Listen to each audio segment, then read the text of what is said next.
Thank you, Paula. 4:33 now. We want to take you live to the Department of Veterans Affairs. President Obama is formally nominating the next head of the troubled VA department, Bob McDonald. Take a listen. Making a basic point. Those of you who serve here at the VA do absolutely vital work every single day for our veterans and their families. I know how deeply you care about our veterans. Many of you are veterans yourselves. Veterans serving veterans. You help them transition to civilian life, go to college, buy their first home, start a new business. You have some of the best doctors and nurses in the country and provide some of the best specialized health care. At our national cemeteries, you lay our veterans to rest with dignity and compassion. I know that millions of veterans are profoundly grateful for the good work that you do, and I am grateful as well. But we're here today because of problems that have outraged us all. That includes the inexcusable conduct that we've seen at too many VA healthcare facilities. So I'm here for two reasons: to update you and the American people on how we're fixing these problems, and to announce my choice for the next Secretary of Veterans Affairs to help move us forward. The first thing everyone should know is that those responsible for manipulating or falsifying records at the VA and those who tolerated it are being held accountable. Some officials have already been relieved of their duties. Investigations are continuing, and as I've said, where we find misconduct, it will be punished. And I've made it clear that I expect the VA's full cooperation with all the ongoing investigations into wrongdoing. Second, we've reached out to 135,000 veterans so far to get them off those wait lists and into clinics. We've added more staff, sent mobile medical units, and we're making it easier for veterans to use hospitals and clinics outside the VA. And we're going to keep at it until every one of our veterans is off a wait list and they receive the care that they have earned. Third, we're moving ahead with urgent reforms at the Veterans Health Administration. That 14-day scheduling goal has been removed from employee evaluations, so there is absolutely no incentive to engage in inappropriate behavior. Providing the highest quality care when our veterans need it, that's your incentive. There will be new measures of patient satisfaction from the veteran's perspective. And today's outdated VA scheduling system is going to be overhauled with the latest technology. More broadly, the review that Rob Neighbors conducted of the VHA found, and I'm quoting, significant and chronic systemic failures, including too little responsiveness, transparency, and accountability. And that is totally unacceptable. It recommends that the VHA be restructured and reformed with stronger management, leadership, and oversight, as well as more doctors and staff. And I totally agree, and we're going to make that happen. I've asked Rob to remain at the VA for now to help move these reforms forward. Hiring of new VWA leaders has been frozen. VHA leaders has been frozen to make sure the new team we're putting in place is the right one. And based on the recommendations of our panel of experts, I will be nominating the next leader of the VHA. I want to get the very best leader on the job and get going on these reforms, and we're going to work with Congress to make sure that the VHA has more of the doctors and resources it needs to deliver the care that our veterans deserve. Fourth, we're instituting a new culture of accountability. The very idea that senior VHA executives would receive bonuses this year rightly appalled many Americans, and those bonuses have already been canceled. A review is now underway to make sure that when employees speak up about a problem, action is taken, not to intimidate or retaliate against the employee, but actually to fix the problem. Everyone's going to be held accountable for doing better, and Congress can help by giving the Secretary more authority to remove senior leaders.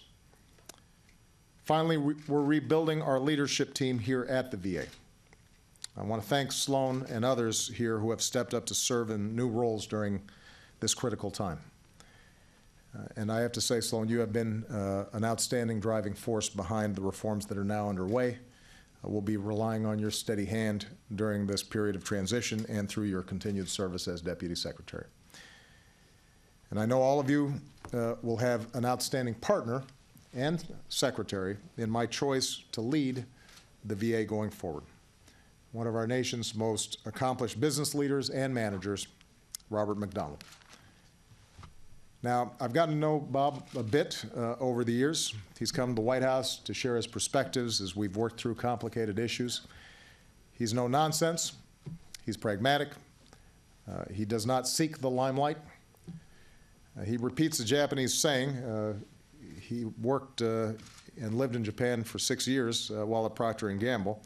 The saying goes, "He who climbs Mount Fuji is a wise man. He who climbs it twice is a fool." Now, Bob actually climbed Mount Fuji once. Bob is a wise man. And if you need any more evidence that he's wise, you need to meet Deanne and his family who are here today because they are a wonderful family, and obviously they've served along with him in the past. For Bob and his family, the mission of caring for our veterans is deeply personal. His father served in the Army Air Corps after World War II. Deanne's father was a POW. Her uncle was exposed to Agent Orange in Vietnam and still receives treatment from the VA. So this is not an abstract mission for them. Bob is a veteran himself. He graduated from West Point, where he and Sloan were classmates, so this is a bit of a reunion. Bob served as an Army Ranger in the 82nd Airborne Division. Back home in Cincinnati, he and Deanne have teamed up with the USO to honor our veterans.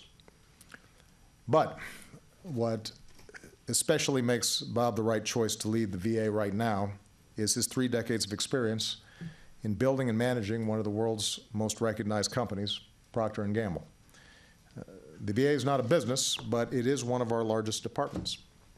Some 340,000 employees working in more than 1,700 facilities serving nearly 9 million veterans.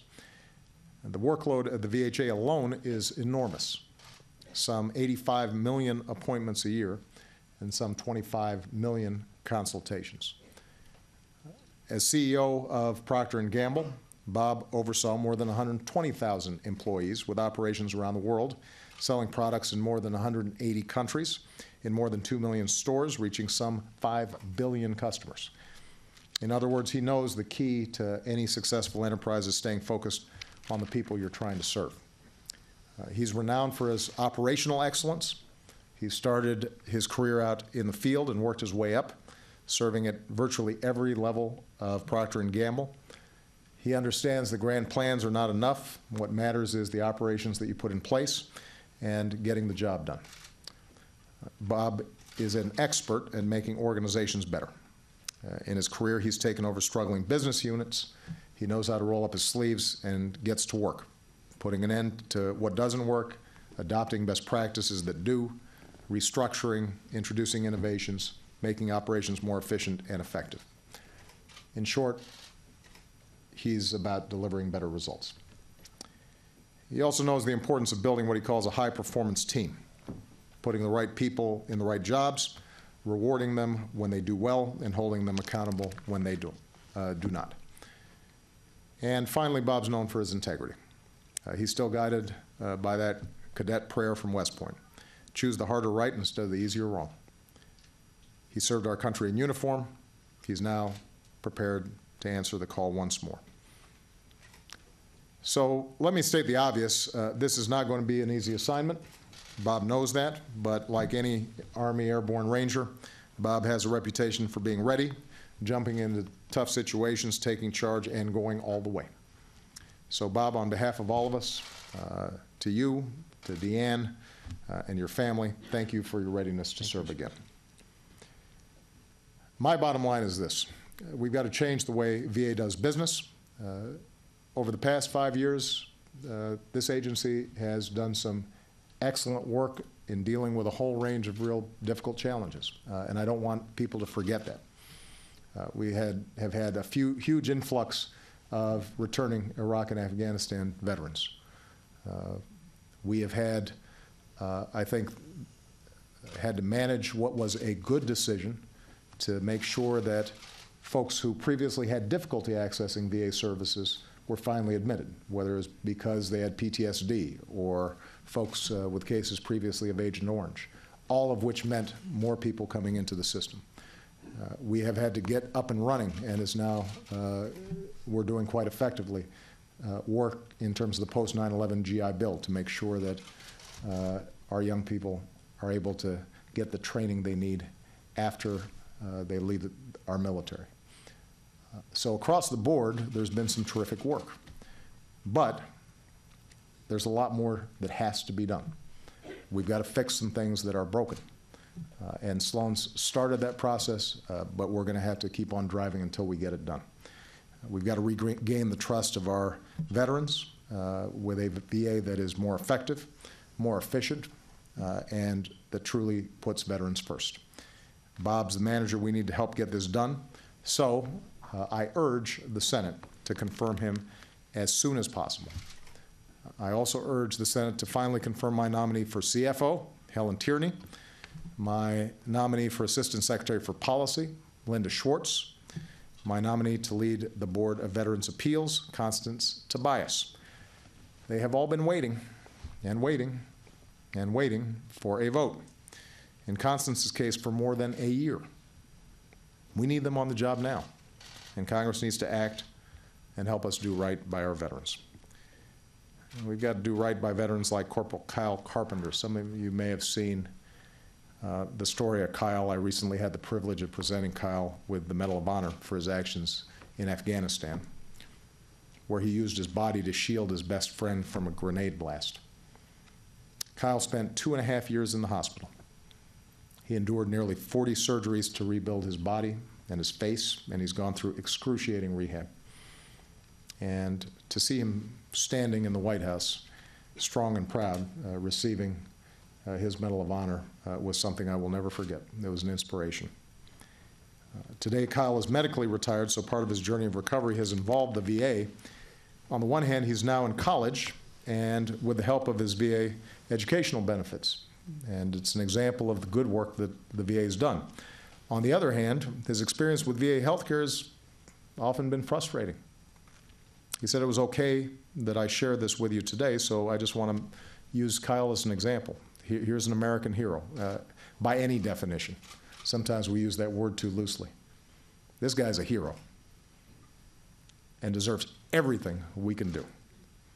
But, like other veterans, Kyle sometimes had trouble just making an appointment, or had to wait a month to see his doctor, only to be referred to another doctor and wait another 2 months for that appointment. He often felt like a number, he said, being passed between doctors, who sometimes didn't know his situation or why he needed certain medication. He's relied on the help of a patient advocate, but at so many steps along the way, it's just been a lot harder than it should have been. As his advocate said, it shouldn't be this way. So the VA does many things well, like delivering Kyle's educational benefits.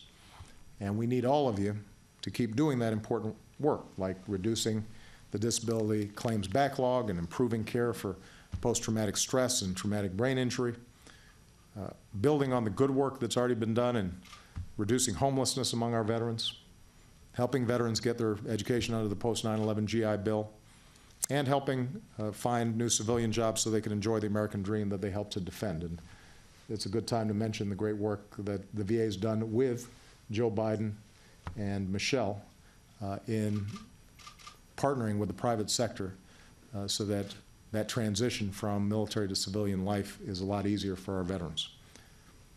But when it comes to delivering timely, quality health care, we have to do better.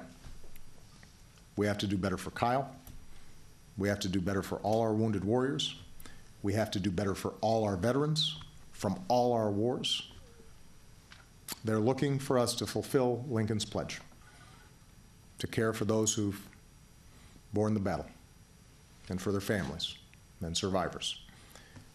I'm confident we can do that. And so long as I'm president, we're going to keep doing everything in our power to uphold what is a sacred obligation. With that, I want to invite Bob to say a few words. thank you so much, Bob, for taking on this assignment. Thank you, Mr. President. Thank you so much.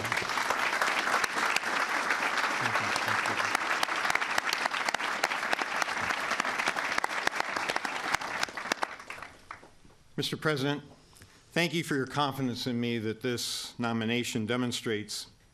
It would indeed be an honor and a privilege, if confirmed by the Senate, to serve as the Secretary of Veterans Affairs, to improve the lives of our country's veterans, and to help change the way the U.S. Department of Veterans Affairs does business.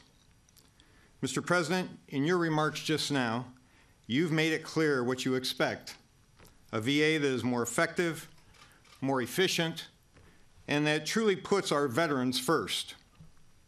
If confirmed by the Senate, my priority would be to lead that transformation.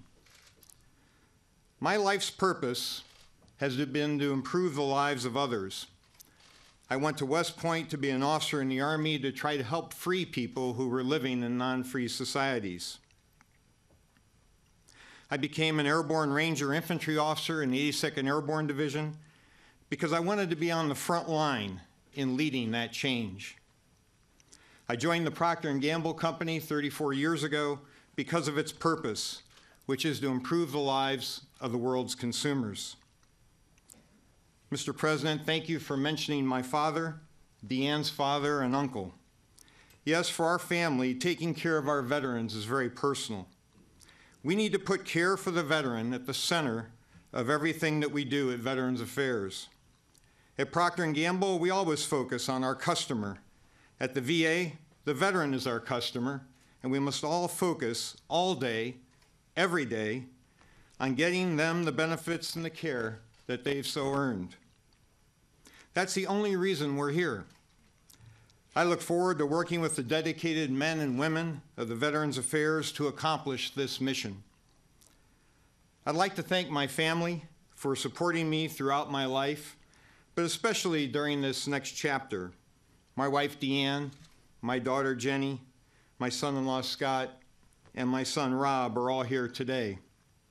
My parents and Deanne's mother could not attend today, but thank you for your love and support. Thank you again, Mr. President. I look forward to working with you to transform Veterans Affairs to better serve our country's veterans. Thank you. Good luck. We're going to do it. We'll do it fast. Thank you, guys. Keep it up.